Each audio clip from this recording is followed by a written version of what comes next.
a gente sempre fala que os museus e a interação com as comunidades é algo que a gente vem buscando de forma cada vez mais estreita, e nem sempre é conseguido fazer isso, desde lá de antes de Santiago do Chile, antes de 70.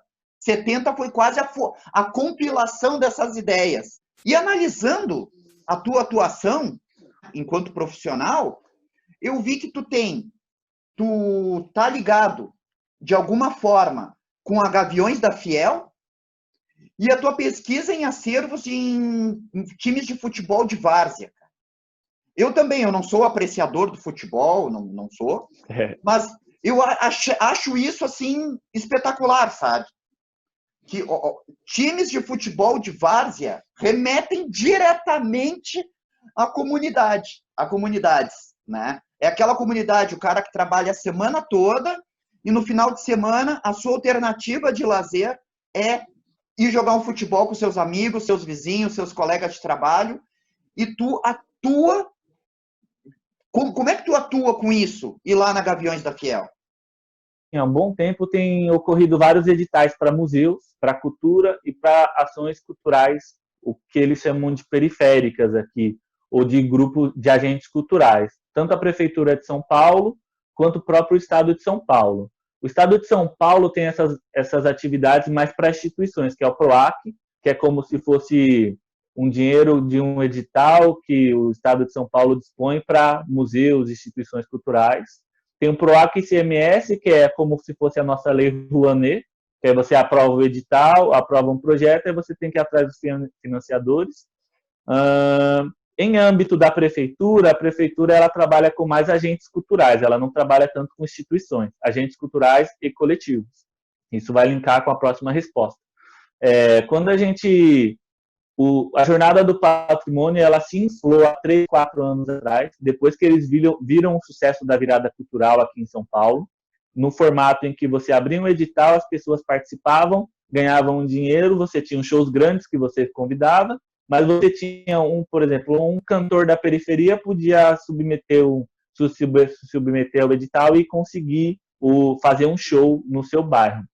E aí, a Jornada do Patrimônio segue a mesma lógica, eles expandiram muito a Jornada do Patrimônio, tanto que no ano passado foi um sucesso, assim. E aí eles dão, sei lá, R$300 por hora de atividade desses coletivos ou dessas pessoas. E eles, em termos de conteúdo, assim, você pode ter desde oficina de memória, até teatro, até, sei lá, visita a imóveis antigos, imóveis tombados, como é em Pelotas, mas é de uma maneira bem legal, assim, porque qualquer um pode ir lá e oferecer e submeter esse edital, o que é bem democrático. E um parabéns ao DPH que fez isso.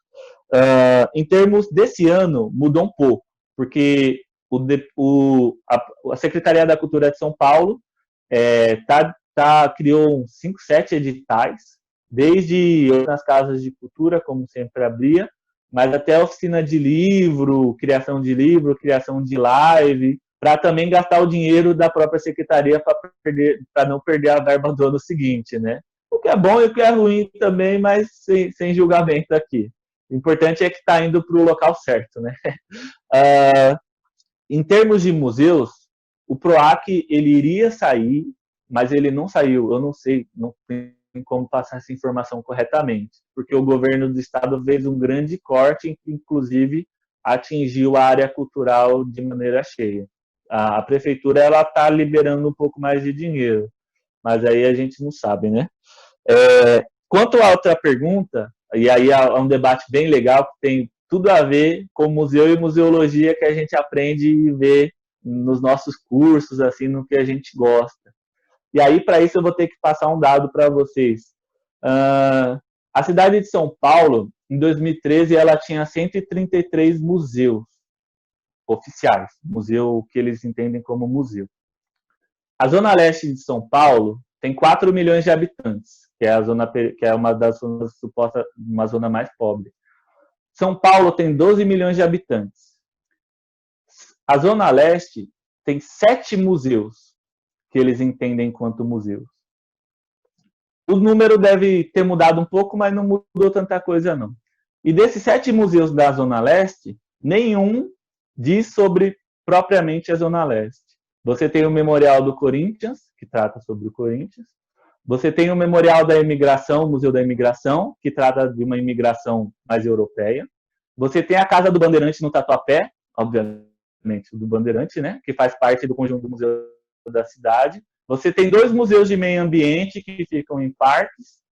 Aí hoje você tem o Centro de Memória da Penha, que é uma iniciativa mais comunitária e tal, que é legal também. E aí você tem a a Igreja de São Miguel, que é a capela mais antiga do estado. E ali tem um museu. Então você tem um espaço de 4 mil... Isso que a gente está falando da Zona Leste. Ainda tem uma Zona Norte e uma Zona Sul gigantes, que tem poucos museus. E todos os museus estão comportados nesse centro-sul, que é a parte mais rica. Então você tem 90% dos museus voltados para o centro e para esse público de massa que a gente vinha falando. Isso tudo tem a ver com essa discussão, com essas iniciativas da prefeitura de colocar o dinheiro para os agentes culturais da periferia. E é até uma discussão que a gente faz bastante, essa coisa da memória na periferia, a periferia em si, né? Lugar de o dormitório, bairros dormitórios que você só vive ali. E isso tudo tem a ver com futebol de várzea. E linka com o meu trabalho, porque esses times, eles surgem, você tem basicamente iniciativas de times na década de 50, um pouco na década de 70, um pouco na década de 90, e aí depois uns mais recentes. Mas o boom de times, se você for pegar de times de futebol de várzea, eles são juntos à criação dessas periferias. Na década de 50, quando a cidade se estica para cá, para a Zona Leste. Na década de 90, quando há a criação das Coabs. E aí, esses times de futebol de várzea, eles são essas ações comunitárias propriamente ditas, e aí entra um pouco minha atuação de museólogo. Eu pesquiso o que eu entendo enquanto acervos desses times de futebol de várzea.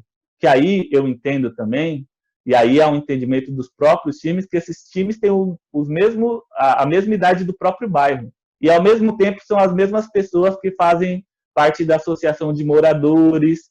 E aí você tem times, por exemplo, que são times que disputam campeonatos de várzea e tal, mas, ao mesmo tempo, você tem times que são escolinhas. E aí você envolve mãe, envolve pai. As Coabs aqui, elas são preparadas de uma maneira que você tem espaço livre, mas a depender do bairro como ele é formado, você não tem espaço para brincar na rua. E o campo de futebol de várzea acaba sendo o único espaço mais livre para a criança brincar, para você jogar uma bola, para você empinar uma pipa, para você fazer até uma festa no próprio bairro. E aí que tá.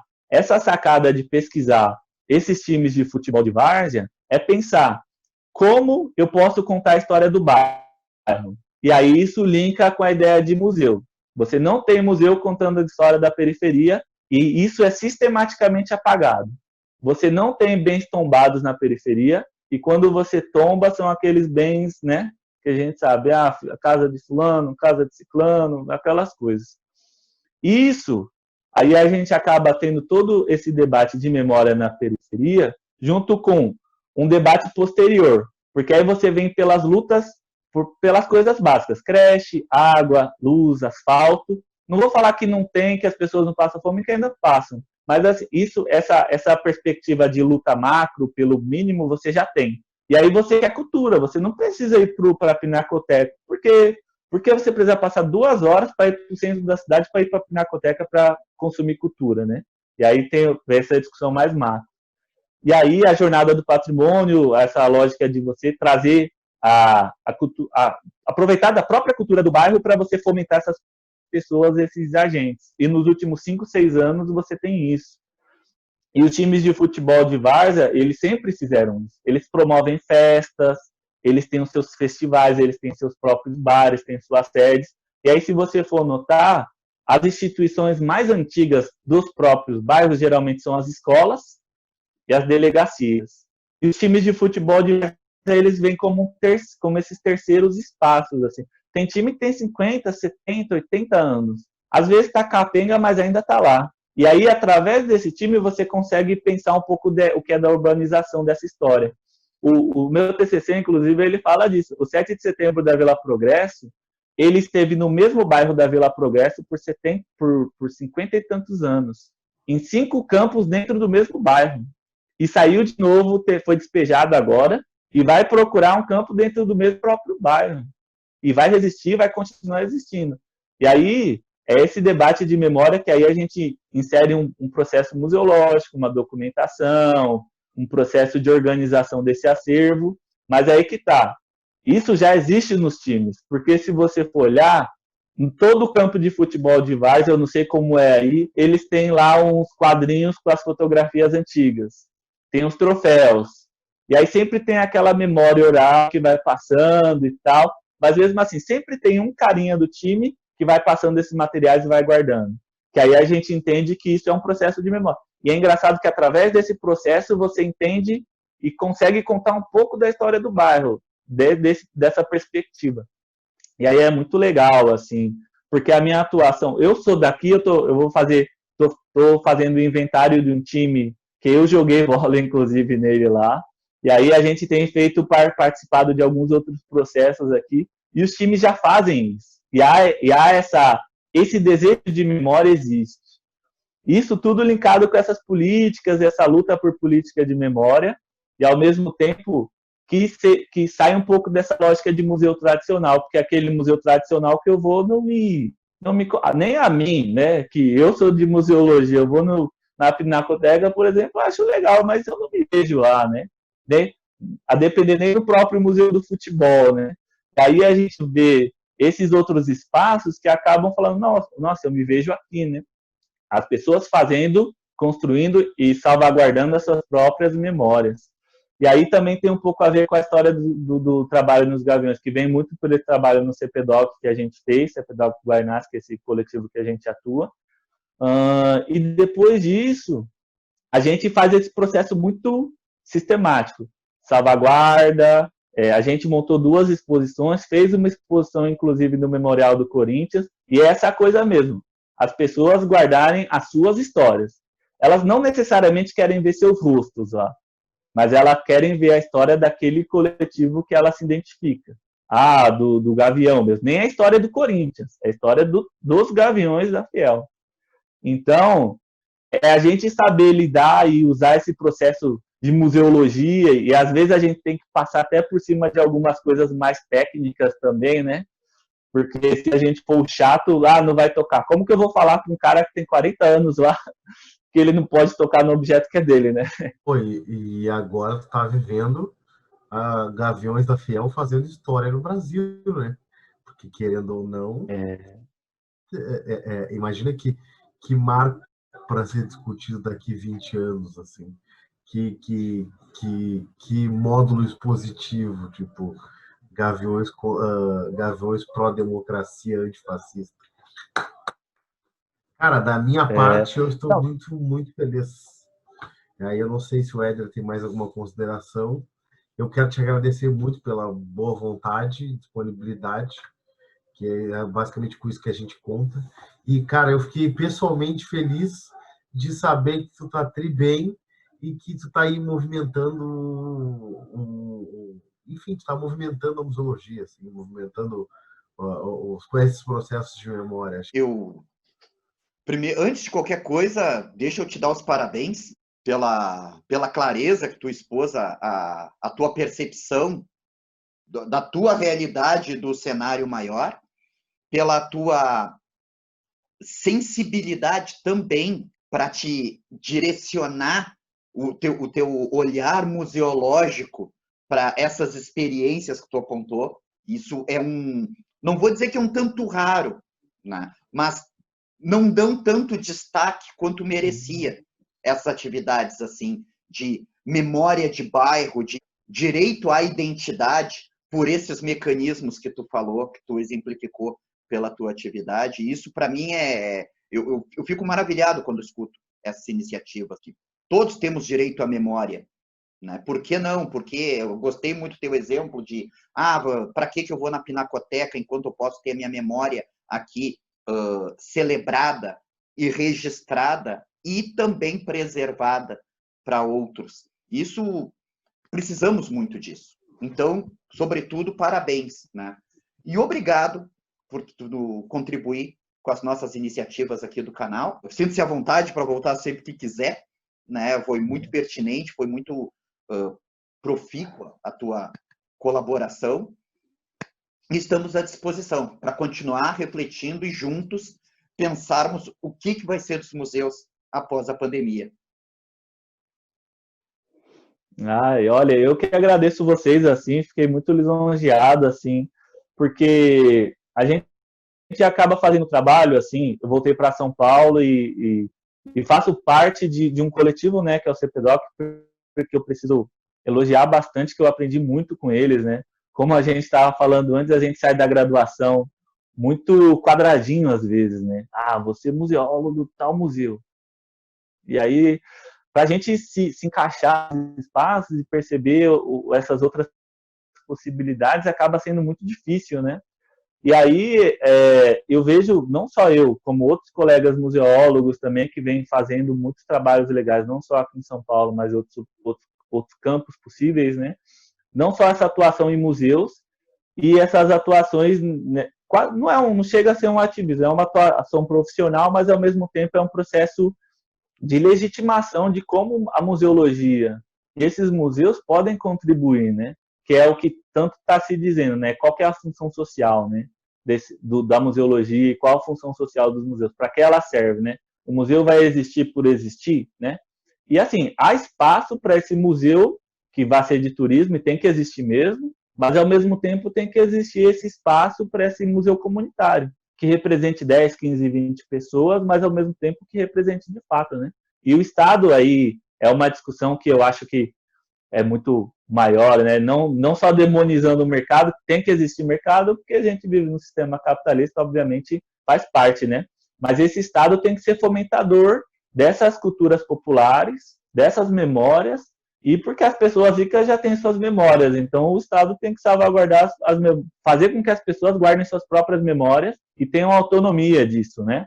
E não é nada de novo, porque eu faço parte também de um grupo muito grande desse CPDOC, aí tem o Ururaí, você tem vários outros coletivos aqui na Zona Leste, você tem um movimento cultural na cidade de São Paulo, que aí também a gente não pode isolar ele, que ele é proveniente também de uma luta por direitos que precede também de uma luta por direitos básicos, né, de saúde, de educação, por segurança, e aí posteriormente esse outro tripé que é a cultura, né, que a gente também precisa um pouco diferenciar. Não cultura para você só ganhar dinheiro, mas é uma cultura que você tem um lazer, mas através dessa cultura você mostra os seus próprios processos, os seus locais, né? Independente da sua posição política, independente da sua ideologia, mas que as pessoas tenham esse direito, né? E aí é isso, eu acho que essa museologia que a gente faz, esses museus que a gente atua, seja os museus institucionais, seja essa museologia um pouco informal, essa museologia social, são muito necessárias para a gente se inserir e ver cada vez mais retorno, né? Agradeço aí muito e dizer que eu aqui estou também à disposição do que vocês precisarem o tempo todo. E aí é isso. Parabéns pelo canal, pelas iniciativas aí. É muito bom conhecer você e ver o Matheus de novo aí, porque foi muito tempo aí. E é isso. Só queria encerrar um pouquinho antes disso, né? Que nesse momento em que a gente está discutindo muito racismo, né? Essa questão, né? Eu enquanto professor negro do curso técnico de museologia, sou uma das poucas pessoas professores negros lá, né? E aí eu estava refletindo até sobre o Matheus, né? Na UFPEL a gente olha assim, e não é um cenário só da UFPEL, é um cenário dos museus, do campo dos museus do Brasil inteiro também, né? Onde estão as pessoas negras nesses espaços, né? Aquele famoso teste do pescoço, né? Que referências negras a gente tem? A gente tem a Joana Flores, a gente tem muita gente boa aqui em São Paulo, a gente tem a Suzy, a gente não vou enumerar todas, mas tem muita gente boa que está fazendo isso e que a gente acaba não vendo, né? E não se reconhecendo também, né? E aí é isso, a museologia que supostamente deveria ser um trabalho social, um trabalho para a sociedade de fato, né? Às vezes acaba apagando isso, né? Mas é isso, né? Tentar fazer aquilo que a gente pode fazer e ir caminhando, porque no museus e museologia não é só lazer também, né?